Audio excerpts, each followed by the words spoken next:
Baik, shalom. Sebelum kita mendengarkan firman Tuhan, marilah kita sama-sama di dalam doa. Kita berdoa. Tuhan Yesus, pada jam dan saat ini Tuhan, kami mengundang Engkau dalam kehidupan kami, di mana kami akan membaca dan merenungkan dari firman kebenaran-Mu Bapa. Bapa, Engkau sendiri memberkati kami Tuhan, memberikan kami roh pendengaran Bapa. Biarlah apapun yang kami dengar sebentar lagi Tuhan, jangan berlalu begitu saja, tetapi mendapatkan tempat dalam hati dan pikiran kami masing-masing.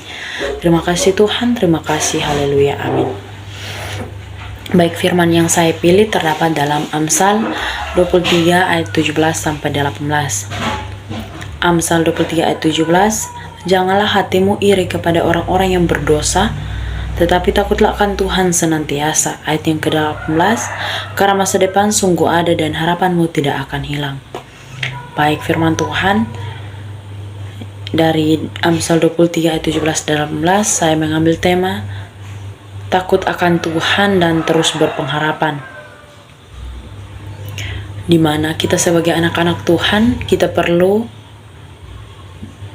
berkomitmen atau berjanji bahwa Tuhan Yesus itu selalu ada dalam pribadi kita. Kita jangan khawatir, kita jangan bimbang tentang apapun yang Tuhan berikan kepada kita.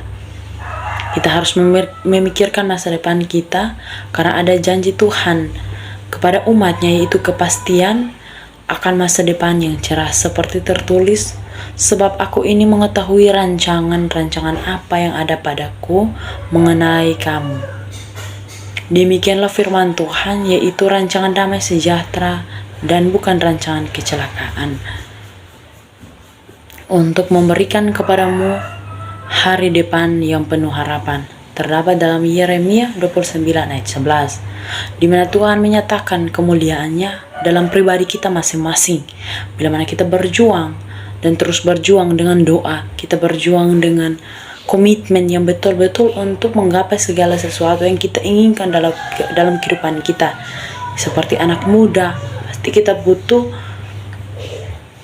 komitmen atau masa depan yang indah. Nah, apa yang kita harus perbuat supaya apa yang kita inginkan boleh betul-betul ada di kehidupan kita.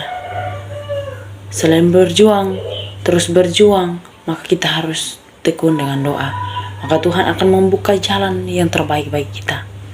Pernyataan sungguh ada dan tidak hilang di ayat yang 18 adalah sebagai penegasan bahwa masa depan itu adalah suatu yang pasti, bukan pernyataan bukan pernyataan atau sekedar hiburan atau sekedar kata-kata belaka, melainkan itu sebuah kepastian dari Tuhan sendiri yang Tuhan sudah memfirmankan dalam firman-Nya sendiri. Apapun yang keluar, apapun yang Tuhan izinkan dalam kehidupan kita tidak kembali dengan sia-sia. Maka dengan komitmen kita percaya bahwa kuasa Tuhan itu ada. Tuhan tidak pernah meninggalkan kita, Tuhan tidak pernah tipu, Tuhan tidak pernah berjanji untuk mengecewakan kita, mempermalukan kita. Untuk itu, kita menjadikan masa depan yang cerah sebagai milik yang pasti. Kita harus memperhatikan bagaimana hidup kita di masa sekarang ini. Bukan terpaku atau berorientasi pada masa lalu. Kadang-kadang masa lalu kita yang membuat kita risau, yang membuat kita lemah untuk melangkah lagi. Tapi orang-orang Kristen sekarang malahan lebih memilih untuk lebih berjuang. Karena apa? Sebuah masa lalu itu berarti sebagai sebuah pengajaran untuk yang lebih baik ke depan.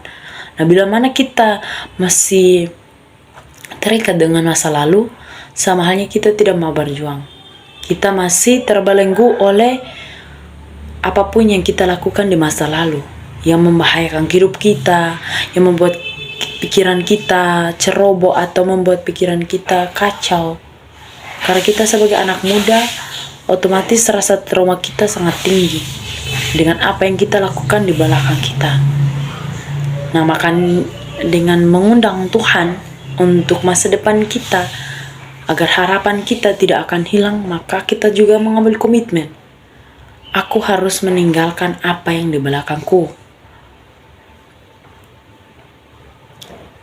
Jadikan masa lalu hanya sebagai pembelajaran, bahan evaluasi, atau bahan pengajaran, bukan untuk membawa-bawanya sampai dalam kehidupan kita di masa depan. Itu sebagai pengajaran yang perlu kita rubah. Kesalahan apa yang kita lakukan di masa lalu perlu kita rubah di masa depan. Itulah komitmen kehidupan. Bila mana kita terus terikat dengan hal-hal yang tidak baik, apapun yang kita lakukan, kita harus mengambil hal positif yang harus kita ingat. Bila mana itu berkaitan dengan masa lalu.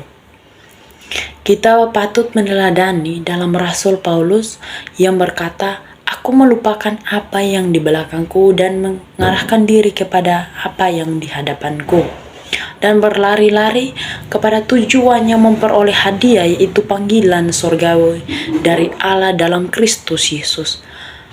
Maksud dari panggilan surgawi adalah panggilan dari Tuhan sendiri untuk menjadikan dia sebagai hamba Kristus, untuk menjadikan dia sebagai pengutus, untuk menjadikan dia sebagai anak. Nah, bagaimana kehidupan kita Tuhan mau menganggap kita sebagai anak, berarti kita juga harus berjuang. Tuhan itu mulia, Tuhan itu maha pengasih, maha penyayang. Tuhan tidak pernah meninggalkan kita, Tuhan tidak pernah mengecewakan kita. Bagaimana kita sendiri yang mau menerima dia, kita sendiri yang mau untuk memakai dia dalam pikiran kita, hati kita, mengundang dia setiap saat. Maka dengan itu kita harus berdoa dan bertekun.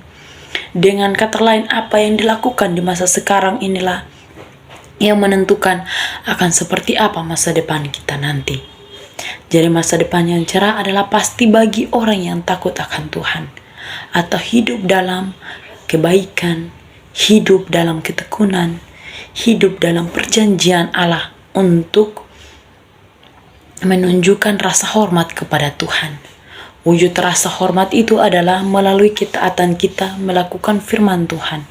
Tuhan mengetahui hari-hari orang yang baik. Tuhan mengetahui hari-hari orang yang setia dan memiliki